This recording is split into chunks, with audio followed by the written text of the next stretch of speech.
আমি আল্লাহ তাআলা আসমানের দিকে তাকায় দেখো, আমি আল্লাহ তাআলা প্রথম আসমানটাকে সবগুলো তারকা দিয়ে সাজাইলাম। এই তারকা কতগুলো তারকা বলা যায় না। রব্বে কারীম বলেন এর নিচে সূর্য আছে, তার নিচে চাঁদ আছে। দুনিয়ার থেকে যে চাঁদ আমরা দেখি, চাঁদ 13-9 লক্ষ গুণ বড়। দুনিয়ার থেকে যে সূর্য আমরা দেখি, সূর্য 13 লক্ষ গুণ বড়। আর যে তারকাগুলো তাকায় তাকায় দেখি, এক একটা তারকা এত বড় এত বড়। একটা তারকার মধ্যে দুনিয়ার থেকে 13 লক্ষ গুণ বড় সূর্য। একটা তারকার মধ্যে 1100 কোটি সূর্য ঢুকায় রাখা যায়। ধারণা করতে পারেন কত বড় এই তারকা। আল্লাহ তাআলা কতগুলো বানাইছেন। রব্বে কারীম বলেন, রাসূল আরবি বলেন, এগুলো গণে শেষ করতে পারবো না। এটা প্রথম আসমানের নিচে, এর উপরে প্রথম আসমান। আল্লাহ তাআলা বলেন, হুয়াল্লাযী খালাকা সাবআ সামাওয়াতিন তিবাকা মা তারা ফী খালকির রাহমানি মিন তাফাউত ফারজি'ল বাসার হাল তারা মিন ফুতুর সুম্মা আরজি'ল বাসারা কাররাতাইন ইয়ানকালিব ইলাইকাল বাসার খাসিআন ওয়া হুয়া হাসীর। রব্বে কারীম বলেন, আমি আল্লাহ পাকের 7 আসমানের দিকে তাকিয়ে দেখো। আমি আল্লাহ তাআলা এক এক করে করে করে করে 7 আসমান বানাইলাম। প্রথম আসমান আল্লাহ তাআলা বানিয়েছেন স্বচ্ছ সাদা কাঁচ দিয়া। দ্বিতীয় আসমান বানিয়েছেন লোহা দিয়া। তৃতীয় আসমান আল্লাহ বানিয়েছেন তামা দিয়া। চতুর্থ আসমান বানিয়েছেন রূপা দিয়া। পঞ্চম আসমান বানিয়েছেন স্বর্ণ দিয়ে। সপ্তম আসমান বানিয়েছেন জবরদস্ত পাথর আর ইয়াকুত পাথর দিয়ে। সপ্তম আসমান বানিয়েছেন মণি মুক্তা দিয়ে। রব্বে কারীম বলেন, আমি আল্লাহ পাকের আসমানের দিকে তাকিয়ে তাকিয়ে দেখো, আমি আল্লাহ পাকের আসমানের মধ্যে কোনো ভুল বের করতে পারো কিনা। একবার তাকিয়েছো, হয় নাই রে গোলাম, আরেকটা বার তাকিয়ে দেখো। আমি আল্লাহ পাকের আসমানটার দিকে বৈজ্ঞানিক নজর দিয়ে দেখো, ইঞ্জিনিয়ারিং নজর দিয়ে দেখো, আর্কিটেক্ট ডিজাইনারের নজর দিয়ে দেখো। রব্বে কারীম বলেন, আমি আল্লাহ পাকের আসমানের দিকে নজর দিয়ে দেখো, ভুল বের করার সম্ভাবনা। এগুলো বানাইছেন কে? জোরে আওয়াজ করে চিল্লায় বলেন, আঙ্গুলটা উঁচা করে জোরে বলেন, আরো জোরে বলেন। 7 আসমান কে বানাইছেন? জোরে বলেন। 7 জমিন কে বানাইছেন? নদী নালা গাছপালা কে বানিয়েছেন? এই পশু প্রাণী কে বানিয়েছেন? আপনাকে আমাকে কে সৃষ্টি করেছেন? আওয়াজ দিয়ে চিল্লায় জোরে বলেন। গোটা পৃথিবীতে আদম আলাইহিস সালাম থেকে এত পর্যন্ত মানুষ এসেছে, কিয়ামত পর্যন্ত কত মানুষ দুনিয়ার মধ্যে থাকবে।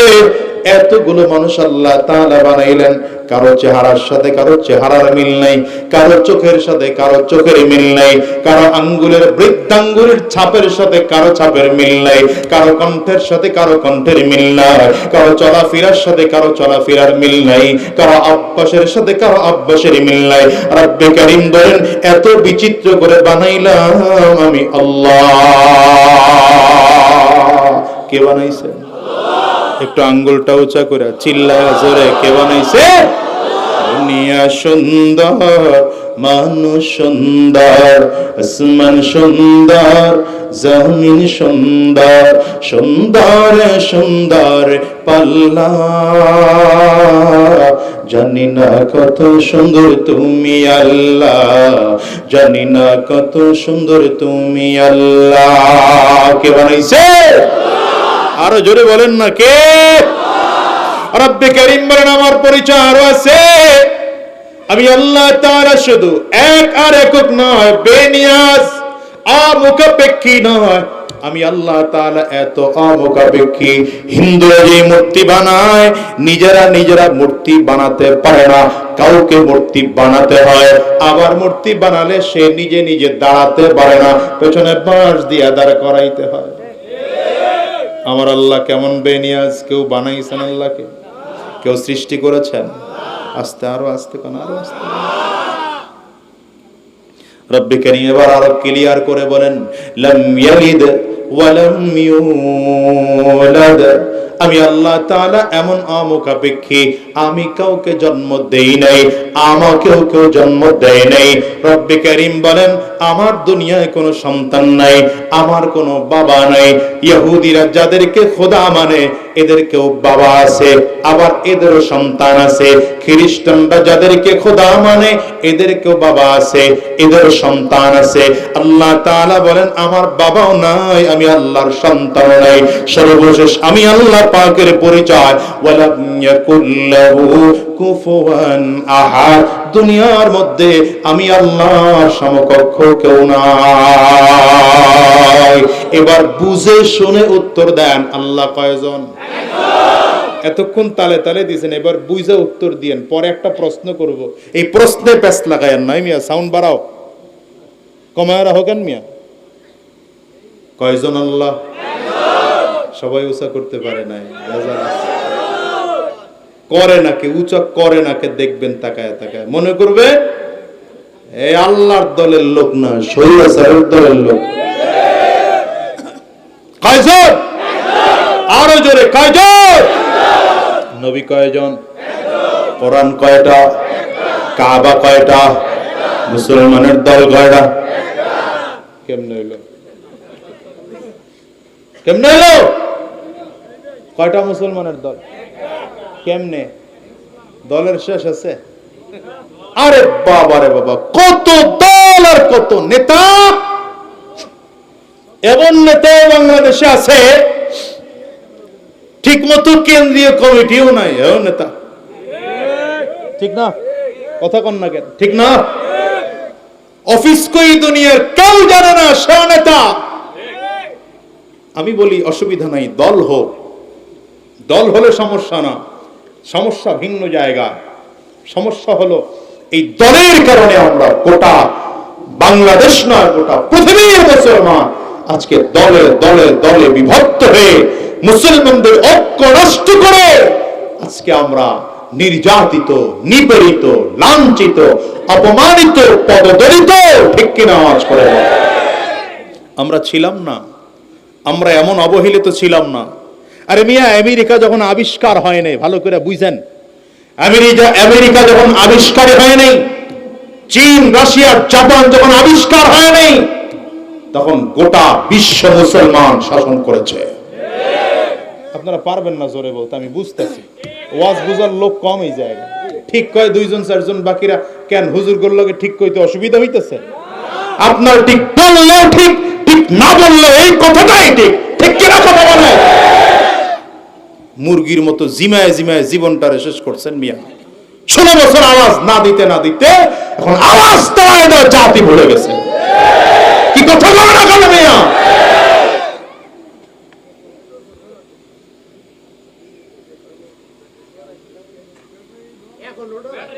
হ্যাঁ,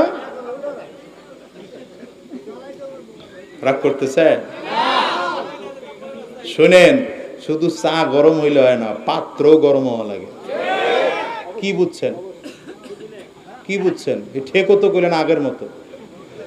চা গরম হইলে হয় না, পাত্রটাও কি হওয়া লাগে। এই জন্য সচেতন দোকানদার দেখবেন এই যে চায়ের কাপটা গরম পানি দিয়ে ধুয়ে দেয়। কেন? চার কাপ গরম থাকলে চাটা বেশিক্ষণ গরম থাকে। তাহলে যদি মনে করেন বক্তা আছে বরিশালের তন চিল্লানোর, হ্যাঁ একলা চিল্লাবে, আমরা চিল্লামো কেন? হ্যাঁ হ্যাঁ নিবে, আমি নেব। তাইলে খালি আমি চিল্লে যেতে পারবো, আপনারা চুপচাপ গাড়ি যাবেন আর কি। আমরা মুসলমান অনৈক্য ছিলাম না, এত দল আর এত মত এত পথ আমাদের মধ্যে ছিল না। এখন তো টুপির কারণে দল আলাদা। কথা বল না? গোল টুপির লোক বেশি থাকলে পাঁচকলকিওয়ালা হুজুরের ওয়াজ ভালো লাগে না। পাঁচকলকির শ্রোতা বেশি থাকলে গোল টুপিওয়ালা হুজুরের ওয়াজ ভালো লাগে না। গোল টুপি আর পাঁচকল্লির লোক বেশি থাকলে জালি টুপি আর কিস্তি টুপি হুজুরের ওয়াজ ভালো লাগে না। আছে মানে ছিল্লা কথা কও। মূল গোড়া কোথায় এটা বুঝতে হবে। আমরা অনৈক্য ছিলাম না, আমরা এক ছিলাম। এ দেশ ইংরেজরা শাসন করতে এক সময়, যখন ভারত আর পাকিস্তান ভাগ হয় নাই। জানেন তো এটা কারা শাসন করত? ওরা 200 বছর শাসন করেছে। 200 বছর শাসন করার পরে দিল্লি শাহী জামে মসজিদের বুখারীর দরস থেকে শাহ ওয়ালিউল্লাহ মুহাদ্দিস দেহলভী রাহমাতুল্লাহ আলাইহি এক ঘোষণা দিয়েছিলেন, টোটাল ভারতবর্ষ দারুল হারব হয়েছে, মুসলমানদের জন্য যুদ্ধ করা ফরজে আইন হয়েছে। হযরত শাহ ওয়ালিউল্লাহ মুহাদ্দিস দেহলভী রাহমাতুল্লাহ আলাইহির এই এক ফতোয়ার কারণে মুসলমানের সন্তানেরা ঘর থেকে যার কাছে যা ছিল তা নিয়ে নেমে পড়েছে। সর্বশেষ ইংরেজরা এ দেশ ছেড়ে পালাতে বাধ্য হয়েছে।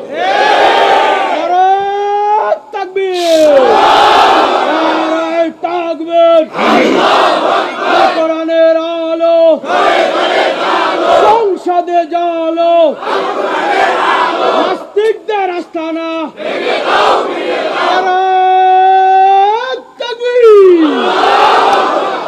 শাহ ওয়ালিউল্লাহ মুহাদ্দিস দেহলভী রাহমাতুল্লাহ আলাইহির এক ঘোষণার কারণে ইংরেজরা এদেশ থেকে পালাতে বাধ্য হয়েছে। আবার আসতে কয়, সন্দেহ আছে আপনাদের? ইতিহাসই তো জানেন না, আপনার ইতিহাস ঘুরায় দেওয়া হইছে। দে মাইক তক কাছে দেই। এই জাতি ইতিহাস জানে মাত্র 30-40 বছর আগের ইতিহাস, তাও ঠিক মতো জানে না, তাও এক চাটিয়ে ইতিহাস জানে। কথা বললেন? আমার তো মনে হয় ছোট ছোট বাচ্চা করে যদি দিগাই নবীকে কইবে বঙ্গবন্ধু।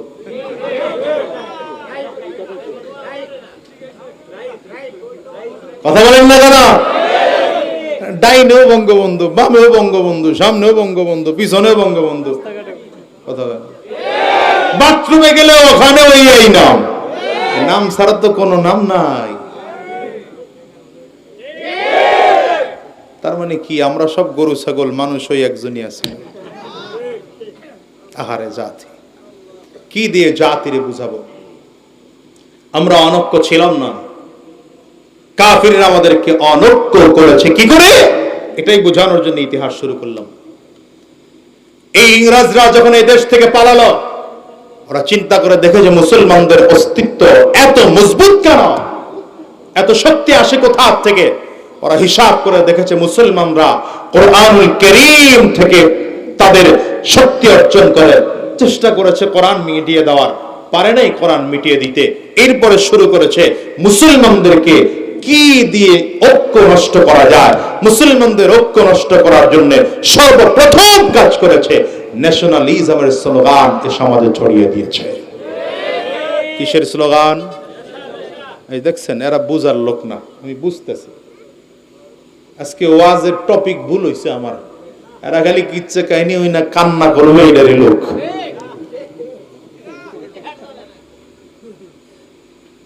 আহারে জাতি, শুরুতে আমাদের ঐক্য নষ্ট করেছে এক স্লোগান দেয়া। বলেন সেই স্লোগানের নাম কি?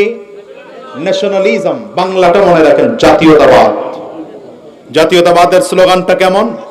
আপনি বলবেন বাংলাদেশি আমি, কেউ বলবে আমি ইন্ডিয়ান, কেউ বলবে চাইনিজ, কেউ বলবেন রাশিয়ান, কেউ বলবে পাকিস্তানি, কেউ বলবে আমি আরাবিয়ান, কেউ বলবে আমেরিকান, কেউ বলবে রাশিয়ান, কেউ বলবে জাপানিজ। এই স্লোগান দিতে দিতে দিতে দিতে পরিস্থিতি এমন হয়েছে, যদি ভারতে কোনো মুসলমান নির্যাতিত হয়, বাংলাদেশ থেকে আমরা বলি তা ভারতের অভ্যন্তরীণ বিষয়, আমাদের বিষয় না। পাকিস্তানে কোনো মুসলমান নির্যাতিত হয়, আমরা বলি পাকিস্তানের অভ্যন্তরীণ বিষয়, আমার বিষয় না। আবার যদি বাংলাদেশে কোনো মুসলমান নির্যাতিত হয়, পাকিস্তান আর ভারত থেকে বলা হয় ওটা বাংলাদেশের অভ্যন্তরীণ বিষয়, আমাদের বিষয় না। আমি আপনাদের কাছে প্রশ্ন করি, বুঝে শুনে উত্তর দিবেন। বাংলাদেশ না, ভারত নয়, চাইনিজ নয়, জাপান নয়, জার্মান নয়, আমেরিকা নয়, মালয়েশিয়া নয়, বিশ্বের কোন প্রান্তে যদি একজন মুসলমান নির্যাতিত হয়, সেটা তাদের অভ্যন্তরীণ বিষয় না আমাদের গোটা মুসলমানদের আন্তর্জাতিক বিষয়। কেমনে? আপনি আর আমি যদি ওটা মানতে পারি না, নবীজি আজ থেকে 1400 বছর আগে বলেছেন, আল মুসলিমুনা কুল্লুহুম কাজাসাদিন ওয়াহিদ, গোটা পৃথিবীর মুসলমান একটা বডির মতো। ইনইশতাকা আইনু ইশতাকা কুল্লু ওয়া ইনইশতাকা রাসু ইশতাকা কুল্লু। নবীজি বলেন কোন মানুষ পুরো পুরো মুসলিম জাতি একটা বডির মতো। যদি মুসলমানদের মাথায় ব্যথা হয়, কোন এক ব্যক্তির মাথায় ব্যথা হয়, পুরো শরীরে জর্জরিত হয়ে যায়। আবার যদি কারো চোখে ব্যথা হয়, পুরো শরীরটাই ব্যথায় জর্জরিত হয়ে যায়। ঠিক তেমনি ভাবে গোটা পৃথিবীর মুসলমান কোন প্রান্তে যদি একজন মুসলমান নির্যাতিত হয়, তাহলে গোটা বিশ্বের মুসলমানদের এই ব্যথায় জর্জরিত হওয়ার কথা। আমি তো এই জন্য বলি, ফিলিস্তিনের মুসলমান নির্যাতিত হচ্ছে, আফগানের মুসলমান নির্যাতিত হচ্ছে, কাশ্মীরের মুসলমান নির্যাতিত হচ্ছে। মুসলমান ঘুমিয়ে আছে, প্রতিবাদটুকু করতে পারে না, কারণ সেই মানসিকতা কাফিররা পচন দিয়ে দাফন করে ফেলেছে। দাফন করে ফেলছে ওরা। ওরা ফাঁদ পেতেছে আর আমরা ওদের ফাঁদে পা দিয়েছি। ইসলামের ইতিহাস হলো, ইসলামের থিওরি হলো, দেশ পরিচালনার জন্য বর্ডার থাকবে, দেশীয় সিস্টেম থাকবে। কোন দেশের নাম বাংলাদেশ থাকবে, কোন দেশের নাম পাকিস্তান থাকবে, কোন দেশের নাম ইন্ডিয়া থাকবে, কিন্তু মুসলিম হিসাবে আমরা কোন দেশই নয়, আমরা সবাই এক।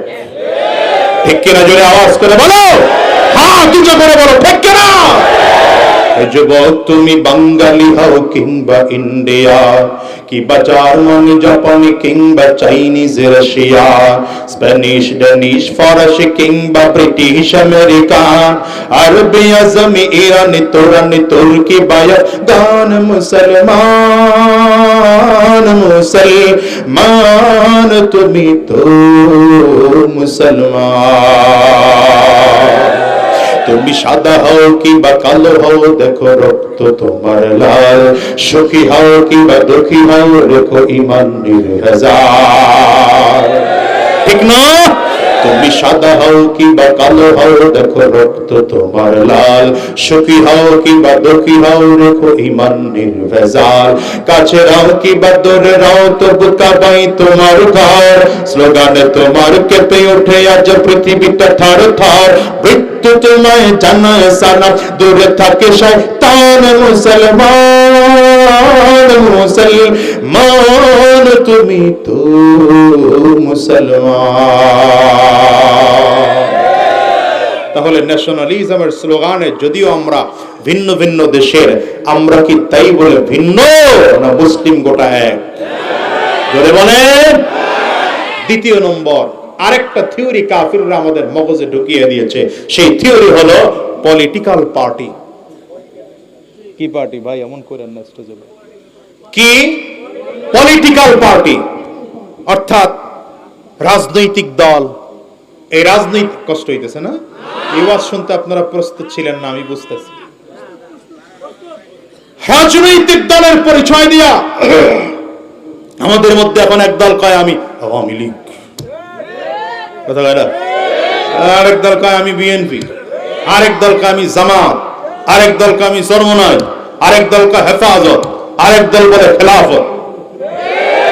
আচ্ছা, দল হোক, অসুবিধা ছিল না।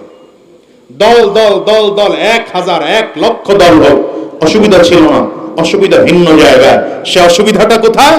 মুশকিল হলো আওয়ামী লীগের লোক মরলে বিএনপির লোক খুব খুশি হয়, বিএনপির লোক মরলে আওয়ামী লীগ খুশি হয়, জামাত মরলে আওয়ামী লীগ বিএনপি দুই দল খুশি হয়, চরমনাই মরলে 3 দল খুশি হয়। সামনে আগানো ঠিক না? কথা বল না কেন?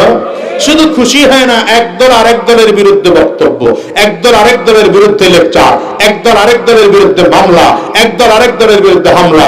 আছে না নাই? চিল্লায় জোরে বলেন, আছে না নাই? রেজাল্ট কি হলো?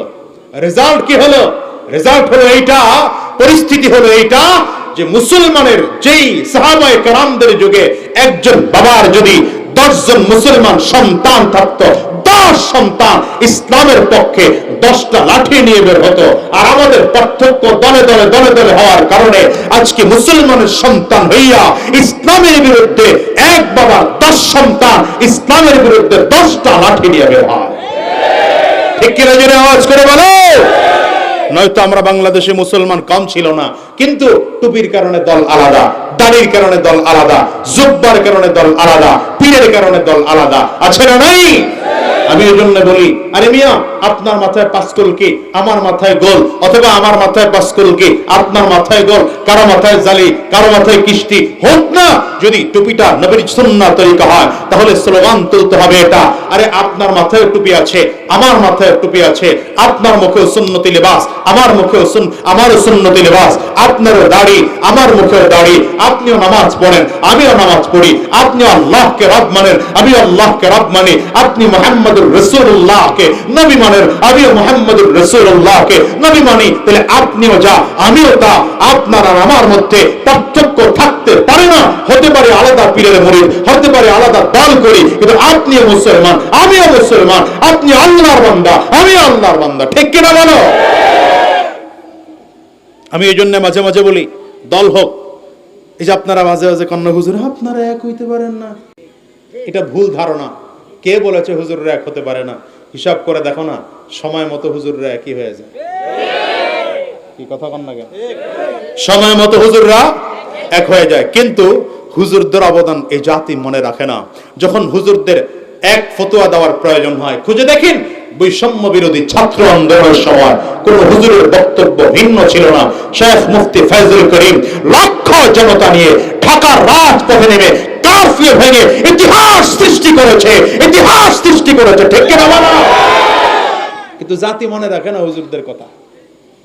জাতি 2-4 মাস পর পর ভুলে যায়। জাতি মনে রাখে ওই সুদখোর, ঘুষখোর, মদখোর, জুয়াখোর কি করেছে, জাতি এগুলো মনে রাখে। কি কথা কন না কেন?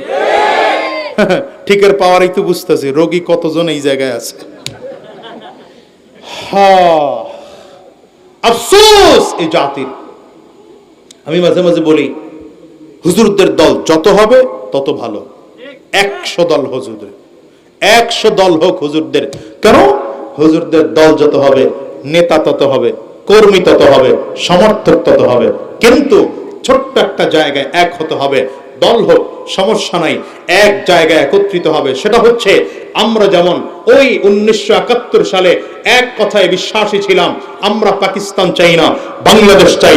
2024 সালে যেমন আমরা এক হয়েছিলাম, স্বৈরাচার মুক্ত বাংলাদেশ চাই, জালেম মুক্ত বাংলাদেশ চাই, ঠিক তেমনি ভাবে ভবিষ্যতেও যখন আবার এই প্রশ্ন চলে আসবে, কোরআন রক্ষার আন্দোলন চলে আসবে, দিন রক্ষার আন্দোলন চলে আসবে, ইসলাম রক্ষার আন্দোলন চলে আসবে, দেশ রক্ষার প্রশ্ন চলে আসবে, তখন কে দল করে, কার দল কোনটা, কে কোথায় থাকে, কার মাথায় টুপি কোনটা, দেখতে চাই না কে চরমনাই, দেখতে চাই না কে জামাত, দেখতে চাই না কে খেলাফত, দেখতে চাই না কে হেফাজত, দেখতে চাই না কে মোর্চা, দেখতে চাই না কে পাসকরকি, দেখতে চাই না কে গোলটুপি।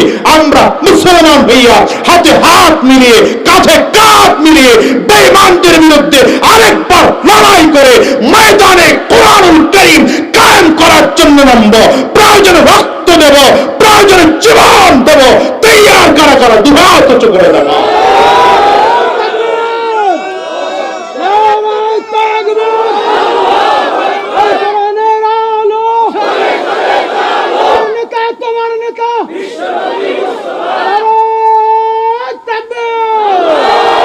আমি বুঝছি আপনারা স্লোগানে দুর্বল, কাশি দেন, গলা ক্লিয়ার করেন, ওয়াজ করে চলুন।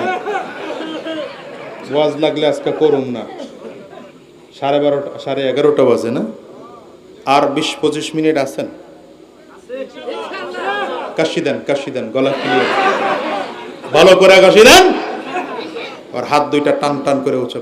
ওই ভাই বসতে পারেন, ওনার একটু বসার জায়গা দেন, একটু জায়গা দেন। মাঝে ব্যথা, উঁচা করেন, ভালো করে উঁচা। ডানে আর বামে তাকায় দেখেন, হাতকে তুলে নেই, ভালো করে। কি এত মুরব্বীরা হাত তুলছো, তুমি অলস নিমি তুলো, তুলো, হাতগুলো মুঠ করেন, ঝাঁকি দেন, জোরে সোরে একটা ঝাঁকি দেন, শরীরের মধ্যে একটা স্পিড আসুক, ডান ঝাঁকি। দেখেন জাকেট চোটে আবার আর একজনের নাক ফাটায় দেয়।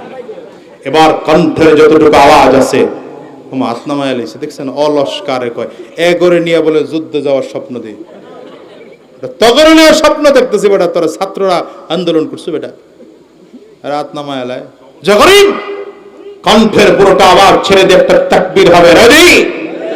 জোরে রেডি? নারে তাকবীর। এর চেয়ে বেশি আওয়াজ আমার নির্বাচনী হয়েছে, আরো জোরে লাগবে। রেডি? দুই হাত উঁচা করে নারে তাকবীর, নারে তাকবীর। তোমার নেতা আমার নেতা বিশ্বনবী মুস্তাফা, আমরা সবাই রাসূল সেনা, ভয় করি না বুলেট বোমা। নারে তাকবীর, কোরআন সুন্নাহর আলো সংসদে চালো। কোরআন সুন্নাহ যেখানে, আলেম ওলামা যেখানে, পীর বুজুর্গ যেখানে, সুদ ঘুষ যেখানে। কি কয়? নাই তো? ভালো করে নাই তো? সুদখোর আসেনি এলাকায়? ঘুষখোর, মদখোর, ক্যাসিনোখোর আছে? আছে, সব আছে, ঠিক কিনা কও না? ওরা হলো দেশের লাগি মহামারীর মহতন, পাইলে কলম ঠেকাইয়া চালায় ওরা নির্যাতন। ঘুষের টাকায় ওদের ভরি, ঘুষের টাকায় ওদের ভরি, করে যে টান টান। ওরা শিক্ষিত শয়তান, ওরা শিক্ষিত শয়তান, ওরা শিক্ষিত শয়তান, ওরা শিক্ষিত শয়তান। ঠিক কিনা? দুর্নীতি হয়ে করায় বসে জাহির করে জ্ঞান, কলম দিয়ে কামায় টাকা, যদিও দিন শেষ, কামানোর সুযোগ নাই। কথা বল না। দুই সেটটা যা আছে, আমি মাঝে মাঝে বলি স্বৈরাচার বিদায় হয়েছে, কিন্তু স্বৈরাচারের সহযোগীরা আছে। সুতরাং স্বৈরাচারের সহযোগীদেরকে দেশ থেকে তাড়ানোর জন্য এই জাতিকে আরো বহু বছর অ্যাক্টিভ থাকতে হবে। ঠিক কিনা বলো? রাগ করতেছেন মনে হয়? শোনো মুসলমান, ভালো করে বুঝেন, আমরা রণকের রাস্তা দেখতে চাই না। ঠিক কিনা? কাফিররা আমাদেরকে দ্বিতীয় স্লোগান শিখিয়েছে, কি বললাম? পলিটিক্যাল পার্টি, রাজনৈতিক দল আমরা ভাগ হব ঠিক, কিন্তু দেশের স্বার্থে, কথা কয় না, কোরআনের স্বার্থে, ইসলামের স্বার্থে, মানবতার স্বার্থে, মসজিদ রক্ষার স্বার্থে, মাদ্রাসা রক্ষার স্বার্থে, উলামায়ে কেরামদের ইজ্জত আবরু সমর্থন রক্ষার স্বার্থে। দেখবেন কলা পাতায় ঘুমাইও পার পাবে না, পার পাবে না। ঠিক কিনা বলো? কোথায় যাবে ওরা? যাবে কোথায় ওরা? আরে দাঁড়াও, আয়না দিতেছি, জায়গা আয়না দিতেছি। মিয়া যাবে কোথায় ওরা? কলা পাতায় ঘুমানো, হেলিকপ্টার দিয়ে মামার দেশে বানানো, আর এটা তো দুনিয়ার শাস্তি। আমি তো মনে করি আল্লামা সাঈদী সাহেবের ফাঁসির রায় যে লিখেছে, কিয়ামতের ময়দানে দাঁড়ায়া একটা একটা করে হিসাব নেব, একটা একটা করে হিসাব।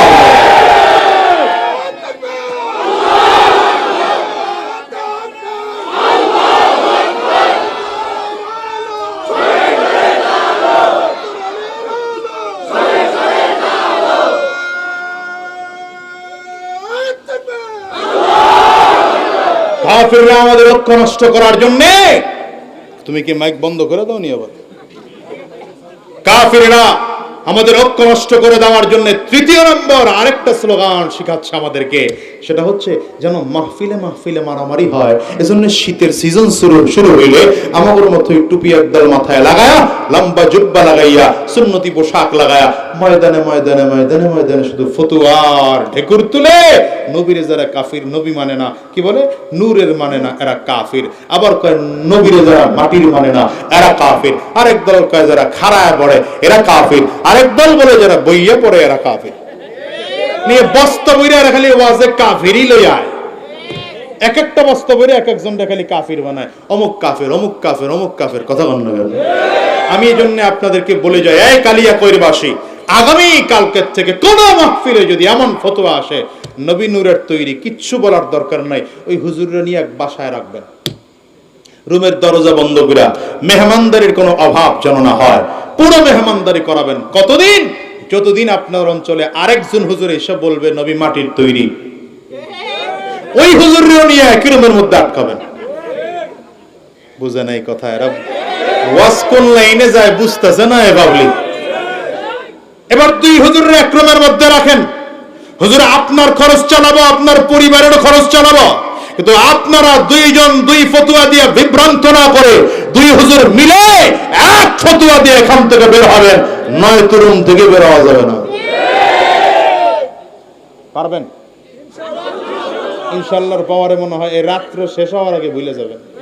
পারবেন?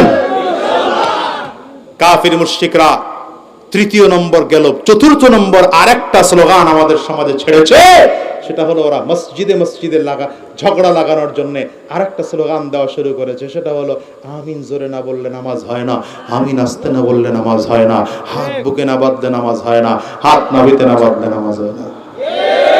আছে না নাই? জোরে জোরে আছে না নাই?